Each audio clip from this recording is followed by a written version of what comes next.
Magandang buhay mga bata! Tara, samahan ninyo akong matuto kasama si Teacher Aika, your online teacher.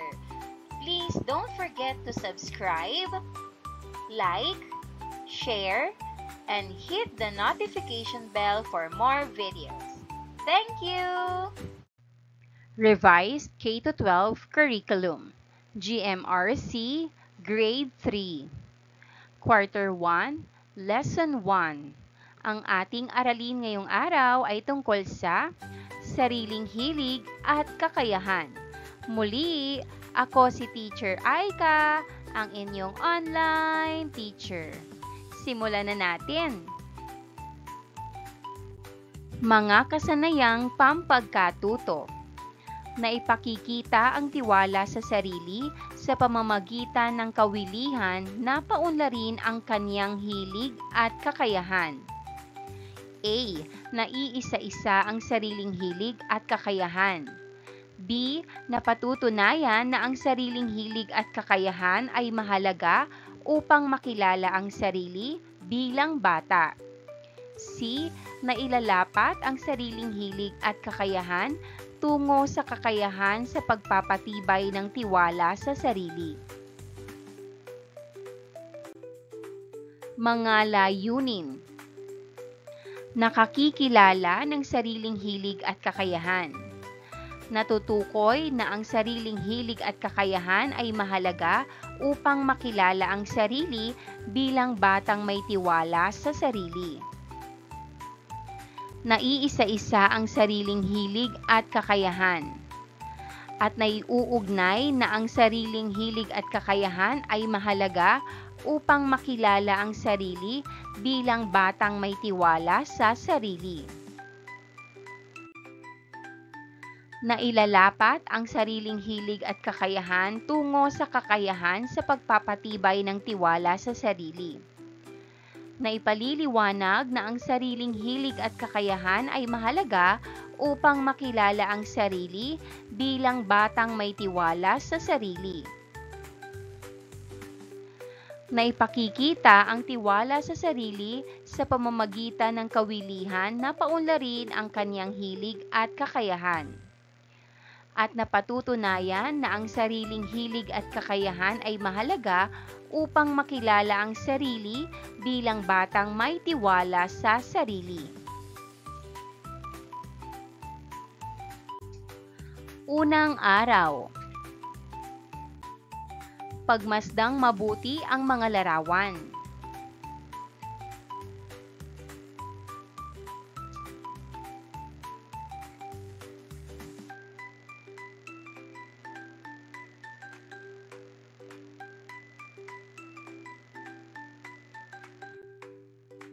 Pumili ng isang larawan na iyong hilig o madalas na ginagawa. Idikit ito sa chart.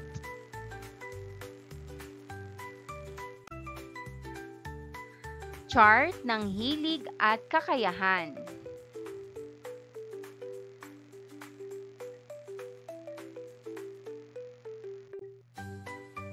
Sino-sino sa inyo ang mahilig tumugtog ng instrumentong pangmusika?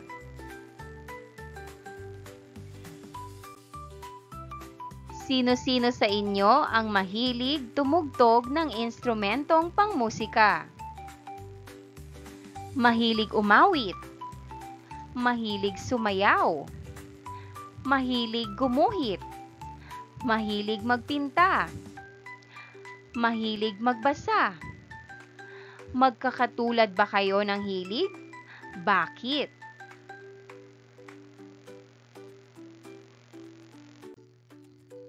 Ngayon ay ating pag-uusapan ang ilang salita upang mas maunawaan ang ating aralin.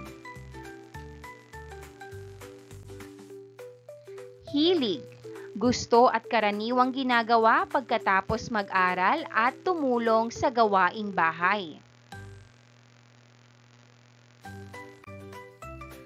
Kakayahan, ito ay tumutukoy sa mga bagay na maaaring matutuhan gaya ng paglangoy, pagluluto, pagpipinta, pagkukwento, pag-iipon ng mga selyo o mga laruan tulad ng robot o manika, at paglalaro ng chess, bola at iba pa.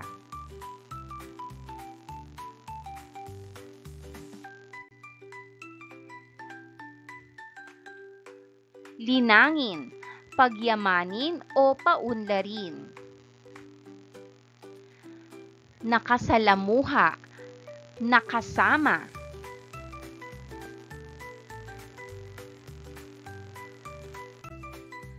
Balikan natin ang chart ng inyong mga hilig at kakayahan. Ano-ano ang inyong hilig at kakayahan? Bakit kaya iba-iba ang hilig at kakayahan ng bawat isa? Ibahagi ang iyong sagot sa klase.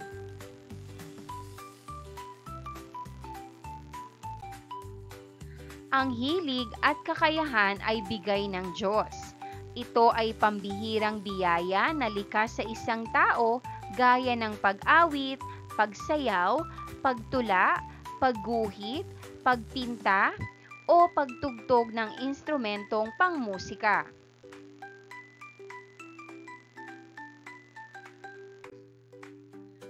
Nagkakaiba-iba ang hilig at kakayahan dahil iba-iba ang pamilya na ating pinagmulan at kapaligirang kinalakihan.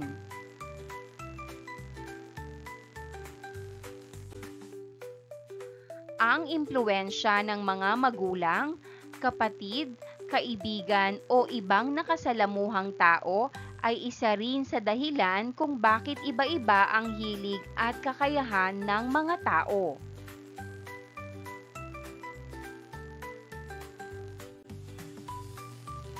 Ang ating mga hilig at kakayahan ay dapat nating gamitin ng wasto. Ibahagi sa iba ang talentong kaloob ng Diyos.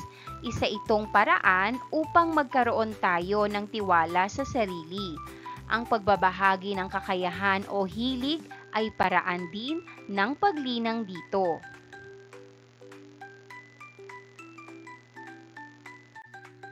Sabayan sa pag-awit ang inyong guro. Sa awiting, tayo ay may kakayahan.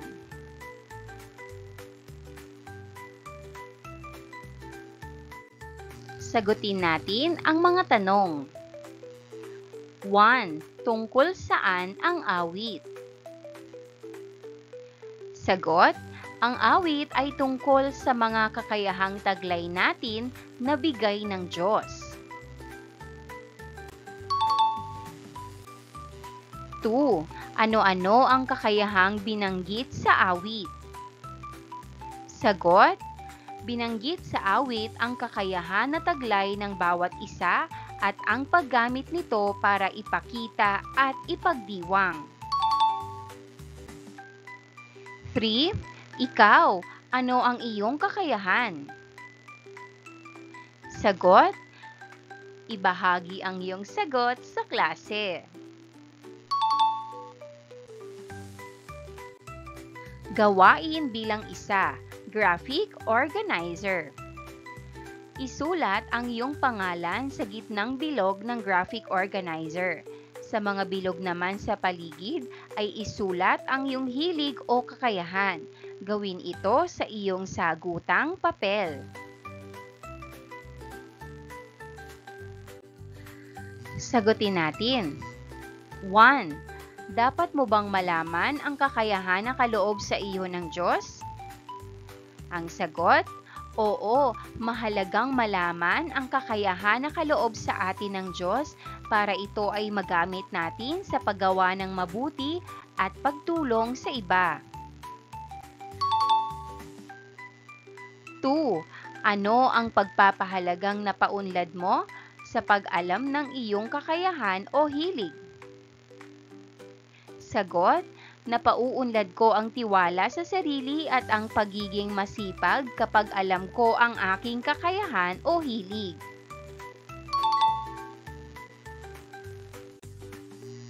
Mahalagang malaman natin ang ating hilig at kakayahan dahil ito ang tumutulong sa atin na mas makilala ang ating sarili. Kapag alam natin kung saan tayo magaling at kung ano ang gusto natin, mas nagkakaroon tayo ng tiwala sa ating sarili. Dahil dito, mas nagiging masaya tayong matuto at gumawa ng mga gawain sa paaralan. Gawain bilang 2, survey ng hilig o kakayahan. Sagutan ang pangalan, kapanganakan, tirahan, kasarian, baitang at pangkat.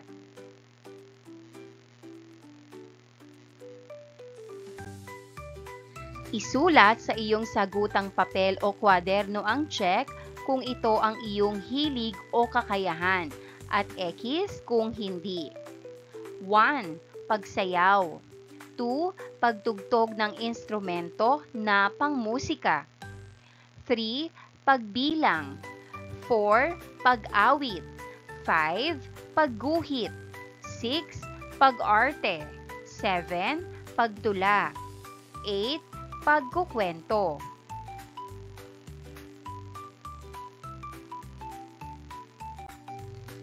Ang sariling hilig at kakayahan ay mahalaga upang makilala ang sarili bilang bata ng may tiwala sa sarili.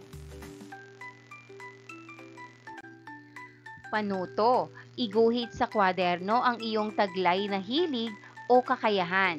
Sa ilalim nito ay kopyahin ang nasa kahon sa ibaba. Punan ang mga patlang upang mabuo ang pangungusap.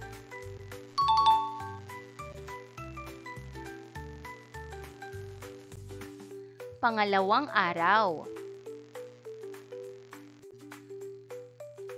Muli ninyong kantahin ang "Tayo ay may kakayahan."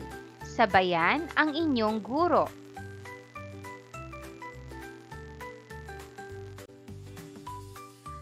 Batay sa ating napag-usapan kahapon, ano ang ibig sabihin ng kakayahan?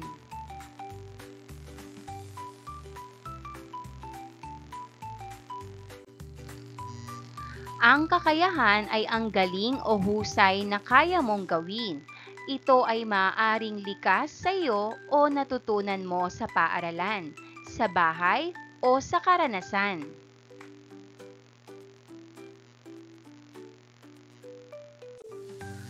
Mga halimbawa ng kakayahan. Marunong akong gumuhit. Marunong akong sumayaw. Marunong akong magbasa. Marunong akong tumulong sa gawaing bahay.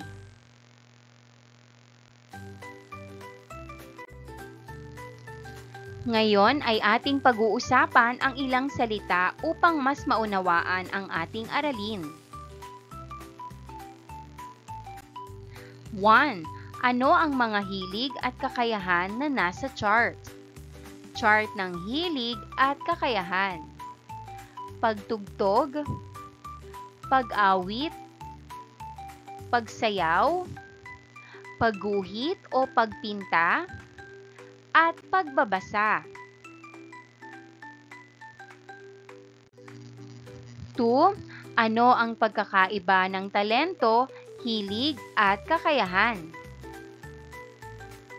Sagot, ang talento ay pambihirang biyaya mula sa Diyos. Ito ay likas sa isang tao gaya ng pag-awit, pagsayaw, pagtula, pagguhit at marami pang iba.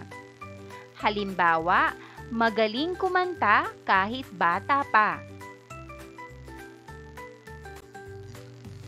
Ang hilig ay ang gusto at karaniwang ginagawa pagkatapos mag-aral at tumulong sa gawaing bahay. Halimbawa, mahilig magbasa ng mga kwento. Ang kakayahan naman ay tumutukoy sa mga bagay na maaaring matutuhan gaya ng paglangoy, pagpipinta, pagkukwenta, pag-iipon ng mga laruan, paglalaro ng mga sports, at iba pa. Halimbawa, marunong magbilang at magsulat.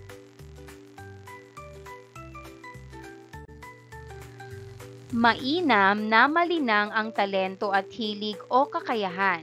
Ito ay nakatutulong upang magkaroon ng maayos na tiwala sa sarili ang isang tao. Gawain bilang isa, pagbasa at pag-unawa sa tula. Basahin ang tula, sagutin ang mga tanong pagkatapos nito. Maghanda sa pagbabahagi ng iyong sagot sa klase.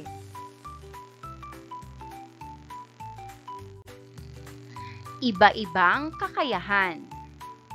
Iba-iba ang kakayahan ng bawat tao sa lipunan. May mahusay sa pagpinta, ang iba ay sa pagkukwenta. May mahusay sa paghahalaman, ang iba'y sa hayop na inaalagaan. Basta ang laging tandaan, paunlarin anumang kakayahan, upang maibahagi sa tanan, sa tahanan man o pamayanan.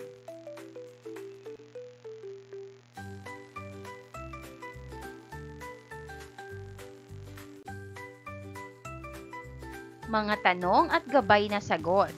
1. Ano ang pamagat ng tula? Sagot, iba-ibang kakayahan. 2. Ano-anong kakayahan ang binanggit sa tula? Sagot, pagpipinta, pagkukwenta, paghahalaman at pag-aalaga ng hayop.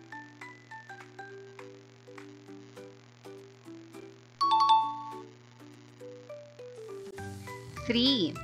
Ano ang dapat gawin sa kakayahan ayon sa tula? Sagot, paunlarin ang kakayahan upang maibahagi sa tahanan o pamayanan. 4. Ikaw, paano mo ibinabahagi ang iyong kakayahan? Sagot, tinutulungan ko si nanay sa pagluluto. Gumuguhit ako para sa aming proyekto. Binabasa ko ng malakas ang kwento para sa aking mga kapatid. Matutukoy na mahalaga ang sariling hilig at kakayahan kapag nakikita ng mag-aaral na ito'y nakatutulong sa kanyang pagkatuto. Halimbawa, kung mahilig siya sa pagguhit at ito'y ginagamit sa mga gawain sa klase, mas nagiging tiwala siya sa sarili at mas naiintindihan ang aralin.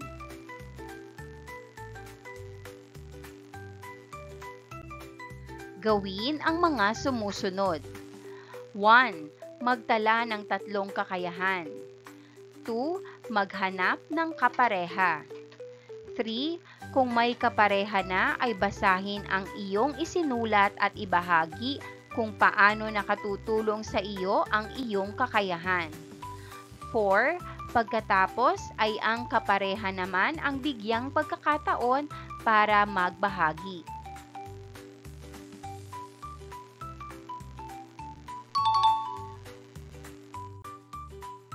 Ang sariling hilig at kakayahan ay mahalaga upang makilala ang sarili bilang batang may tiwala sa sarili.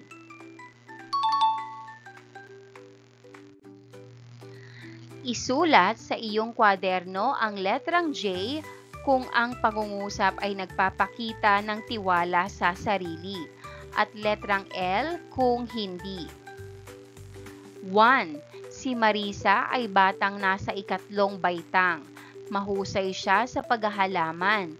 Ibinahagi niya ang kanyang kakayahan sa paghahalaman sa kanyang mga kaklase. Dahil dito, siya ay pinarangalan ng kanilang punong guro. Ang sagot, J.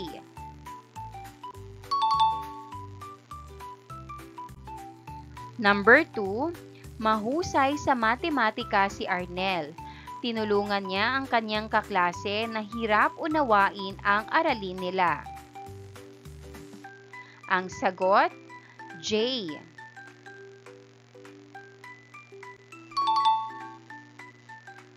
Number 3. Mahilig mangolekta ng selyo si Ramon. Maingat niya itong idinidikit isa-isa sa malinis na papel at nilalagyan ng plastik. Hindi niya ito ipinakikita sa mga nais matutuhan ang wastong paraan ng pangongolekta ng mga selyo. Ang sagot, K. Number 4. Mahilig magluto si Karen. Ugali niyang tumulong sa kanyang nanay sa paghahanda ng kanyang iluluto. Ang sagot, J. Number 5.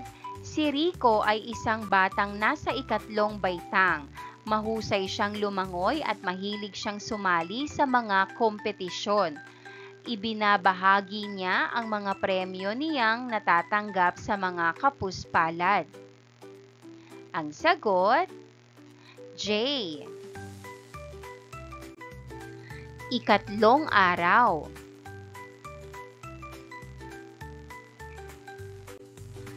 Tingnan ang mga larawan. Ano-ano ang nakikita ninyo sa mga larawan? Tingnan ang mga larawan. Art Club, Math Club, Science Club, at Music Club. Kung ikaw ay sasali sa isang samahan gaya ng mga ito, alin ang iyong sasalihan? Bakit?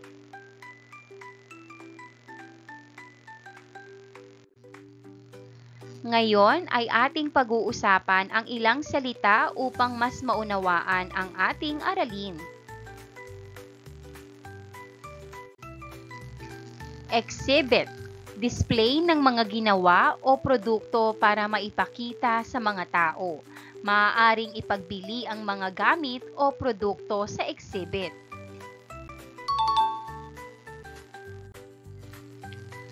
Ang pagkakaroon ng tiwala sa sarili ay may uugnay sa paggamit ng wasto ng mga talentong kaloob ng Diyos. Ang pagbabahagi sa kapwa ng talento, hilig at kakayahan ay paraan din upang magkaroon ng tiwala sa sarili.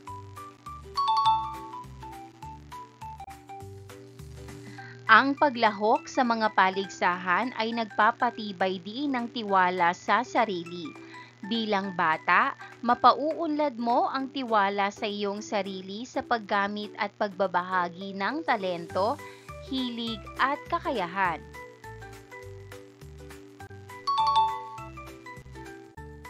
Gawain bilang isa, pagbasa at pag-unawa sa tula.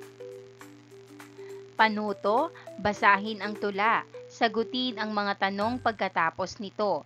Maghanda sa pagbabahagi ng iyong sagot sa klase.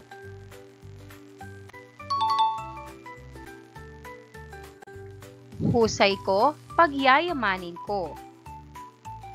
Ako si Abel, mahusay sa pagkukwenta.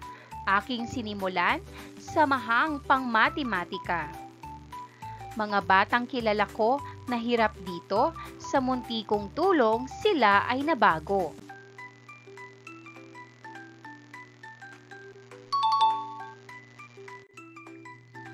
Ang husay sa pagpinta ng batang si Ana, kalaro, kapitbahay, pati kaeskwela. Paraan at teknik sa kung paano magpinta, binigyang paliwanag habang magkakasama. Nang sila'y bihasana, kami nagkaisa. Isang exhibit binuksan, kaya kami ay kumita ng pera. Si Carlo na ang hilig ay lumangoy, kasama ang pamilya, sa ilog ang tuloy. Kaya sa paglalangoy, siya ay bihasang-bihasa. Kaya anumang kompetisyon ang salihan niya, laging nasusungkit ang gintong medalya.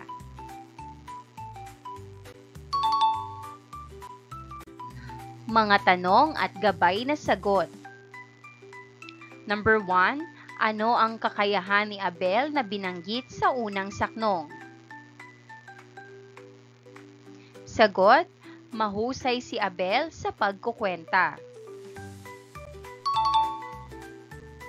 Number 2, paano ibinabahagi ni Abel ang kanyang kakayahan? Ang sagot, ibinabahagi niya ito sa pamamagitan ng pagsisimula ng samahang pangmatematika at pagtulong sa mga batang nahihirapan sa asignaturang ito.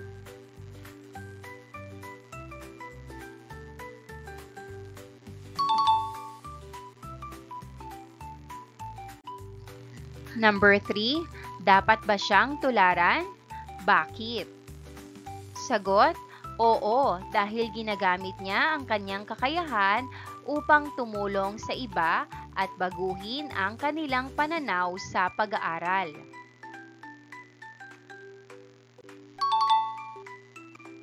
Number 4, saan naman mahusay si Ana? Sagot, mahusay si Ana sa pagpinta. Number 5, ano ang ginawa ni Ana sa kanyang kakayahan? Sagot, ibinahagi niya ang kanyang paraan at teknik sa pagpinta sa mga kalaro, kapitbahay at kaeskwela hanggang sa naging bihasa rin sila. Nagbukas sila ng isang exhibit at kumita ng pera.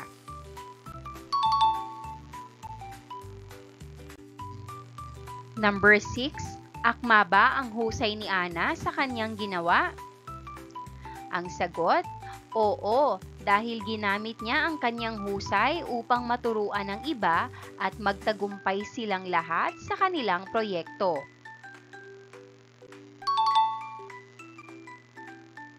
Number 7, ano ang hilig ni Carlo? Ang sagot, ang hilig ni Carlo ay ang lumangoy. Number 8, bakit naging bihasa sa paglangoy si Carlo? Sagot, dahil palagi siyang lumalangoy kasama ang kanyang pamilya sa ilog.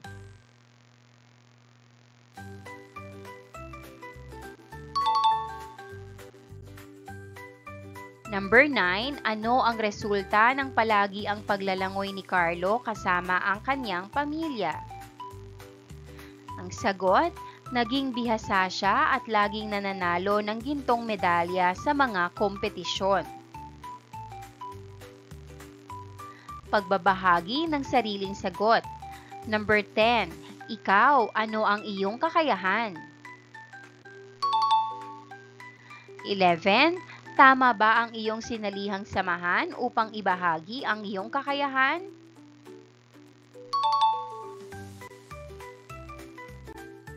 Laging tandaan, ang bawat bata ay may taglay na hilig at kakayahan na dapat pahalagahan sa simpleng paraan ng paggamit nito, tulad ng pagguhit, pagkanta, pagtulong sa kaklase o pagsagot ng tama sa mga gawain. Unti-unting lumalakas ang loob at tumitibay ang tiwala sa sarili. Hindi kailangang maging perpekto, basta't ginagawa ng buong puso at may layuning makabuti. Sa paglinang ng sariling galing, natututo ring tumulong sa iba at maging inspirasyon sa kapwa. Sa bawat hakbang, ang maliit na husay ay nagiging malaking tagumpay.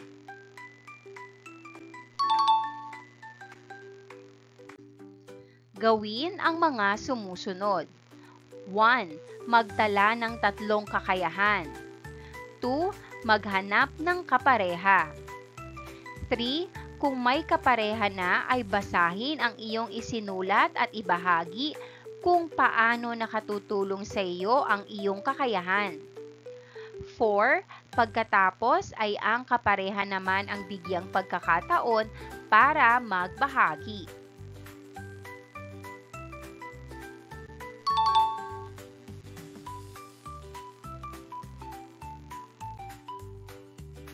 Ang sariling hilig at kakayahan ay mahalaga upang makilala ang sarili bilang batang may tiwala sa sarili.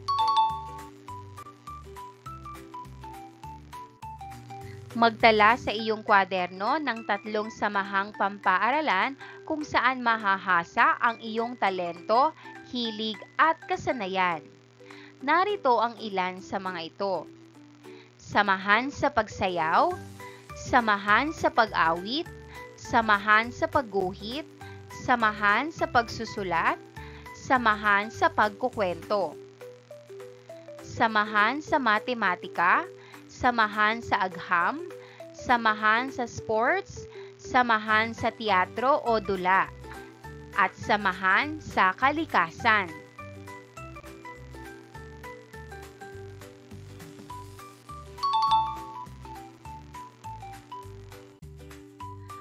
Ang pagpapaliwanag na ang sariling hilig at kakayahan ay mahalaga upang makilala ang sarili nila bilang batang may tiwala sa sarili.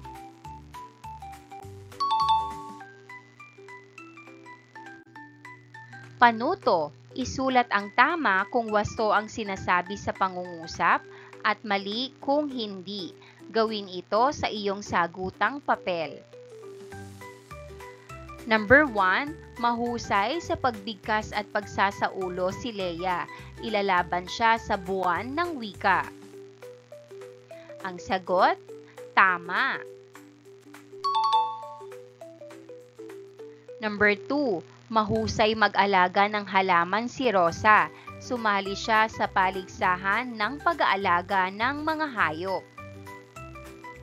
Ang sagot, mali.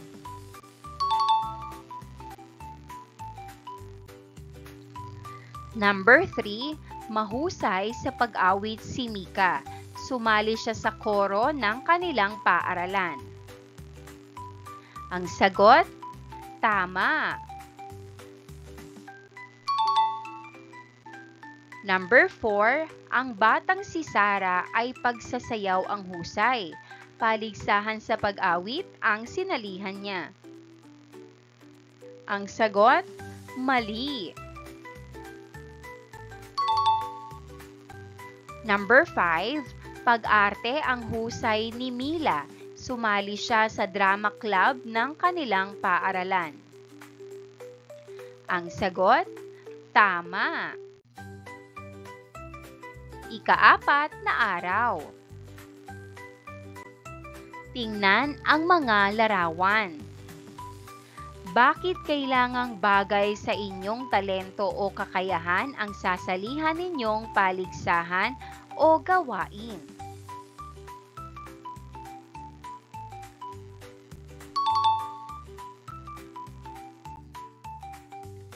Batay sa mga larawan, ano-ano ang paraan na nakatutulong sa paglinang ng talento, hilig at kakayahan?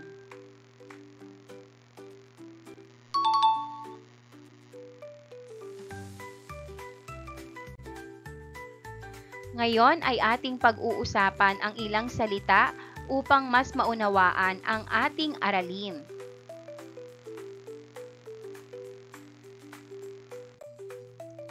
Eksperto, bihasa o may malalim at malawak na kaalaman, talento o kakayahan sa paggawa ng isang bagay. Pag-eensayo, pagsasanay.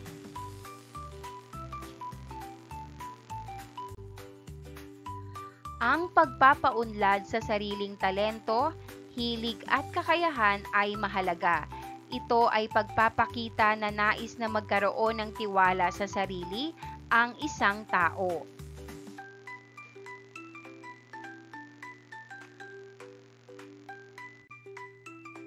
May iba't ibang paraan kung papaano mapauunlad ang talento, hilig at kakayahan. Ito ay gaya ng pagsali sa mga paligsahan, pagpapaturo sa mas bihasa o eksperto, pag-aaral o pagbabasa, pagtatanong o pagsangguni sa bihasa o eksperto, at patuloy na pag-eensayo o pagsasanay. Gawain bilang isa, pagbasa at pag-unawa sa tula. Panuto, basahin ang panalangin. Sagutin ang mga tanong pagkatapos nito. Maghanda sa pagbabahagi ng iyong sagot sa klase. Salamat po. Salamat po o Diyos sa talentong kaloob, sa kasanayang natutuhan sa tahan at paaralan. Patuloy nawa itong lumago at umunlad sa tulong ng pamilya, guro at eksperto upang pagkatao ko'y mahubog na totoo. Mga tanong at gabay na sagot. Number 1, ano ang pamagat ng panalangin? Ang sagot, salamat po. Number 2, ano-ano ang pinasasalamatan ng nagdarasal? Ang sagot, ang talentong kaloob, kasanayang natutuhan at ang tahan at paaralan. Number 3, sino-sino ang tumutulong sa pagpapaunlad ng talento at kakayahan ng nagdarasal? Ang sagot, ang pamilya, guro at mga eksperto.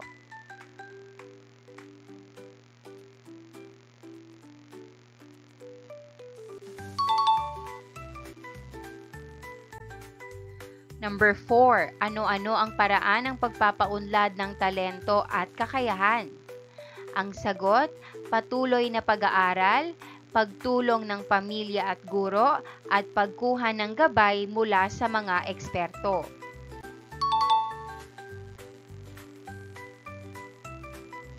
Number 5, mahalaga ba na makilala ang iyong talento at kakayahan?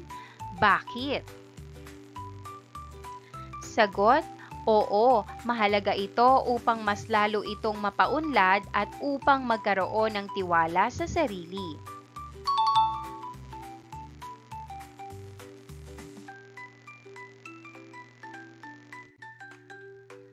Ang pagkilala sa sariling hilig at kakayahan ay mahalaga upang magkaroon ng tiwala sa sarili dahil dito nagiging malinaw kung saan ka magaling at masaya. Sa pamamagitan ng pagsubok sa iba't ibang gawain tulad ng pagsali sa mga samahang pampaaralan, natutuklasan mo kung ano ang bagay sa iyo at kung paano mo mapaunlad ang iyong talento.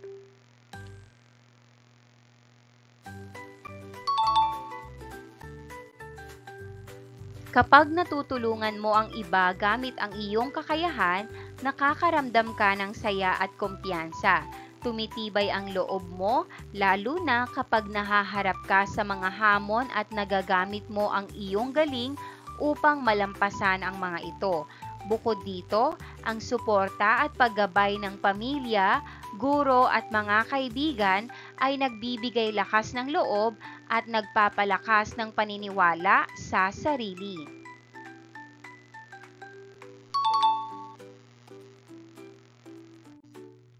Sumulat sa iyong kwaderno o sagutang papel ng isang pangako kung paano malilinang ang sariling talento at kakayahan.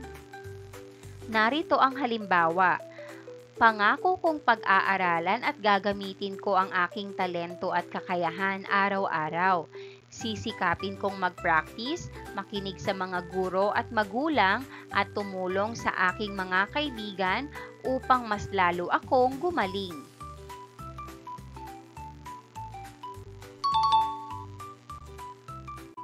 Panuto, isulat ang hinihingi sa bawat kolum. Gawin ito sa iyong sagutang papel. Unang kolum, ilista ang iyong mga kakayahan. Pangalawang kolum, mga paraan upang malinang. Maraming salamat sa panonood. Huwag kalimutang i-like at mag-subscribe para sa higit pang educational content. I-click ang bell icon para ma-update ka sa ating mga bagong video. Salamat!